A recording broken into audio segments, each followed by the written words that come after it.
dal leen ak jàmm ubbil yéenekaay ñu xëyandoo na Tribune yéenekaay naka gannaaw bi nga xamante ni si def na opération déglu waa Ndakaaru naka moom Bougane Gueye Dany naka dal dina lancé ab mouvement ba mu tuppee naka jokkoo ànd tiiñal Macky Sall loolee la yéenekaay bi xëy fësal Bougane Gueye Dany la mu ca nisal rek moo di fexe rek ba tiiñal Macky Sall ci doxalinam ak yorinam bu ñaaw bi nga xamante ni moom la yoree réew mi Tribune yéenekaay naka kàddu yi Bougane Gueye Dany yooyu la dal dee xëyee naka wax ci leneen ak opposition parrainage le vrai journal ci la di kat nee na un combat perdu d'avance ndax combat boobee nag jàppale naka gaay yi ñàkk nañ ko bu yàgg-yàgg jarul sax ñu ci sonn ndax booba ak léegi liñ ci waroon a def yëpp def nañ ko ci élection législative yooyu naka bataille Dakar relancé dernier round ba élection locale yooyu naka lañ sa bëgg rek fi ci diwaanu Dakar moo di ñoom waa Benno Bokk Yaakaar fexe rek bo am ci ndam waaye naka opposition ñen leen duñ leen may dara fañ leen jaaroon ci local rek foofu lañ leen di jaaraat daal li nañu dóor duma leen réewum Sénégal kañ lañ ciy toog rek ba déggandu ci ay musiba wala sax ay defkatu ñaawteef biliyeeru mi quotidien yi ne kay lam si xamal rek ne gannaaw ba nga xamante ni si daal dinay encaissé lu tolloo ko 7 millions ab faux médecin di ab oncologue naka moom daal dinaa faat koo xamante ni si ab pharmacien la ndax dafa ñëwoon di faju si mu ne ko fajkat la ndekate yow yaayoo loolu yëpp amul si gannaaw ba mu ko defalee la mu koy defal naka foofee la pharmacien boobee daree ñaar bakkanam wax ci leneen Les Échos yéene kaay ak Sonko bi nga xamante ni si dafa victime ci dem signé ji loolee nga xamante ni moom la yoon teg si ndoddam gannaaw bi nga xamante ni si ay lank yoon attekat bi naka dafa lankal moom Ousmane Sonko ngir ñu teggil contrôle judiciaire bi nga xamante ni moom la ñu tegoon ci ndoddam ubbil yéene kaay bi l'enquête nee na sanction économique jëm ci junte malienne de l'étau de serre naka ndax jamono jooje waa UEMOA dal dinañoo daka dekki lépp lu nga xamante ni tegoon nañ ko ci réew Mali ni ki démb naka lañ ko xamle ci ab communiqué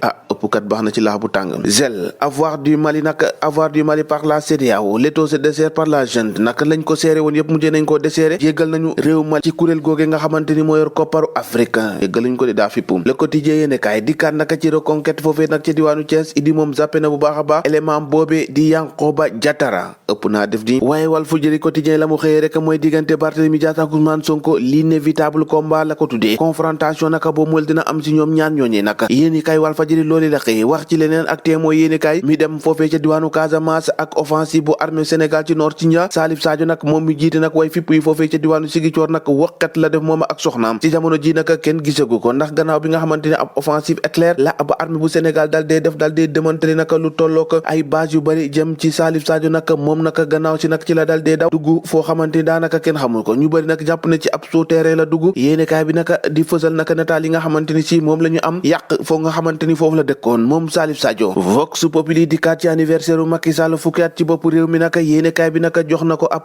bilan bu ñu sukkandikoo naka ci yéenekaay bi nee na daal fukki at yi nga xamante ni Macky Sall def na ko ci boppu Sénégal këral opposition majorité daanaka moo ci gën a fës ñu bëri ci askan wi naka ñoom couleur bu ñuul kukk lañ jox Macky Sall ne fañ ko doon xaaree nag gisuñu ko fa ndax lu ci bëri nag mun nañu wax ne daal détournement la def ci li nga xamante ni moom la ko askan wi doon xaaree Sénégal ak xar yu métti naka fan la ñu jëm ak moom série ba naka moo ngay gën a bëri Koundou Sarr juróom-ñaar fukki at la am moom la ñu fekk mu ñàkk bakkanam gannaaw ba mu yee boppam ab buum dal dee la nga mu xaru dee moom nag mu am jabar am ñeenti doom naka moom la ñu fekk ni ki àllarba ci guddi mu dal dee yeew boppam ci ab garab dal dee ñàkk bakkanam foofee ca commune bu Kédougou bii nag nekk fukkeel bi kaa bi nga xamante ni ñoo ngi nemmeeku ay doomi réew mi nag di dal dee xaru mu doon mbir moo xamante ni tàmbali naa jël yoon wu sore sori tey jii dina leer qualification jëm ci coupe du monde 2022 Égypte Sénégal 19h30 Sénégal ak i Sadio Mané ak i ñoo tam nag nee nañu mun nañ ko te dañ koy def ñoo ko déggandoo jàngeen jëf ba ëllëg